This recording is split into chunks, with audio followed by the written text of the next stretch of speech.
உனக்குண்ணா வீட்டில் யாரும் இல்லை.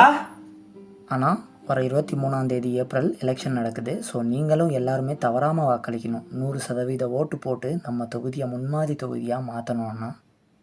எதை 100%மா? அது எப்படி பதிவாகும்? ஏன் சார் அப்படி சொல்கிறீங்க?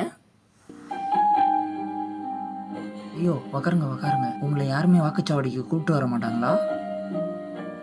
இருக்காங்க, ஆனால் அவங்களோட சின்னது தான் ஓட்டு போடணும்னு சொல்கிறாங்க. என்னோட உரிமையை என்னால் விட்டு கொடுக்க முடியாது. அதுக்கும் ஒரு ஆப்ஷன் இருக்குது. இதுதான் 12D ஃபார்ம். இந்த ஃபார்மை ஃபில் பண்ணுறது மூலிமா மாற்றுத்திறனாளிகளும் வயது முதிர்ந்தவர்களும் தபால் வாக்கு போட முடியும். வீட்டுக்கே வந்து ஓட்டு வாங்கிப்போம். 100% உங்களால் கூட ஓட்டு போட முடியும். தேர்தல் கமிஷன் கடமை, கண்ணியம், கட்டுப்பாடு மட்டும் இல்லாமல் கருணையோடும் செயல்படுது. இந்த மாதிரியான செயல் திட்டம் மூலமாக 100% வாக்கு பதிவாகும். வாக்களிப்பது என் உரிமை, என் கடமை. நன்றி சார். கண்டிப்பாக ஓட்டு போட்டுருங்க. நன்றி சார்.